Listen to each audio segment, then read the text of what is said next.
Developing a rationalized and achievable ESG plan for an enterprise is no simple feat. Effective plans need to be understandable, both to people with deep domain expertise, whether that domain is facilities, infrastructure, or finance, and to people who are non-experts. They need to be publicly communicable so that all of your stakeholders, including people like investors and customers, can understand your ESG commitments and understand that you have a realistic plan for achieving them. And they need to be collaborative. An ESG plan is something that lives throughout an organization, and everyone needs to be able to get involved. And last but certainly not least, the plan needs to be motivating. These are big challenges, things that take a great deal of effort over long time scales to achieve. And the plan needs to give people a rallying point that they can get excited about, and feel good about, and make progress with in a tangible and appealing way. Well, as we thought about these characteristics, there was one experience from the past that kept coming back to us, and it might surprise you. The experience is a game, SimCity 2000, which came out in the early 1990s. Now, this image of SimCity is actually taken from MoMA's collection, which tells you something important about just how elemental this experience was. SimCity, of course, is powered by a numerical simulation of the simple sandbox city that you're seeing, but the experience of that city is not about the numbers. It's about a very tangible, very situated and personal view of an evolving metropolis. What if you could plan your organization's ESG future with the same kind of tangible appeal and easy experimentation that SimCity provided? Well, that's exactly what we are working on building at Actual. So what does that mean about the experience of using the Actual platform?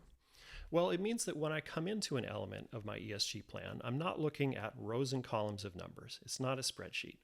Here, for example, is a portion of a plan that relates to streetlights. So imagine each of these gray dots is a streetlight in this portion of a city, and my challenge is to think about upgrading these to more efficient LED configuration.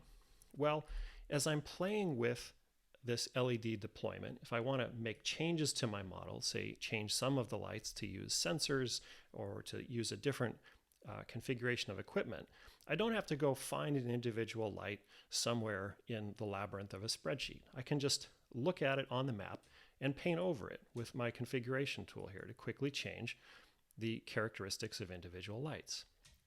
Now, as I'm doing this, you'll see that the numbers are changing. So every time I make a change to the terrain, the model updates as well. Now, this model is quite deep. There's a sophisticated quantitative model underlying this tangible physical interface. And I can pull that up here just to take a quick look. You can see all of the characteristics of my streetlights, their financials, the cost, operating characteristics, and I can play with the parameters that are the most important ones to experiment with. So for example, if I want to see the impact of a higher electric rate, it's easy to do, and I don't risk breaking anything in a complicated spreadsheet. Now, this access to the underlying model goes quite deep. Here, for example, is a production grade model relating to the development of medical centers in Africa. And you can see that the model encompasses everything from epidemiology and population growth to operational characteristics of the center itself, all the way down to the financials. Is the center going to be sustainable? All of this is achievable with a graph-based modeling language that makes it very easy to customize and hook together even very sophisticated models and make them visualizable in the actual platform. What about organizational goals? One of the interesting things that we found in this domain is the problem of paralysis analysis. People assume that a large-scale ESG plan needs to begin with an exhaustive process of gathering all possible data sources and marshaling them very carefully so that you can get to the starting line of organizational change. Well, we want to help reduce that friction to get people moving. From our perspective, the important element of an ESG plan is to make the commitment and begin moving in a directionally accurate way quickly. So here, for example, is a very common organizational commitment, one that's very typical for organizations who are getting started on their ESG journey, which is simply, can we reduce our total carbon footprint?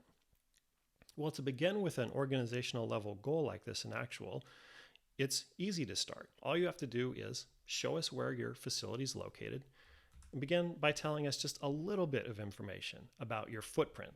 How many floors do you occupy? Roughly how many square feet and what kind of office space? Even with that very coarse information, Actual can begin providing you a meaningful carbon estimate, which provides a starting point for the journey. Of course, you can add more data to this later as it becomes available. A great next step for enhancing your carbon model, for example, would be to fold in some information about your employees' commute patterns. Now, how do you do this? Well, it's not a matter of uploading a detailed CSV of every single address.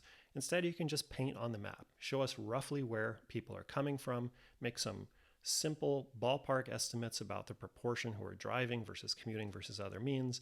And as you add this information, the model improves. That's the process of iterative improvement that we want to make possible. You don't have to have all of the data ready on day one. You just need to begin moving, and Actual will help you fold in data over time to make your model more accurate and to make the outcomes and impacts that you're achieving more powerful.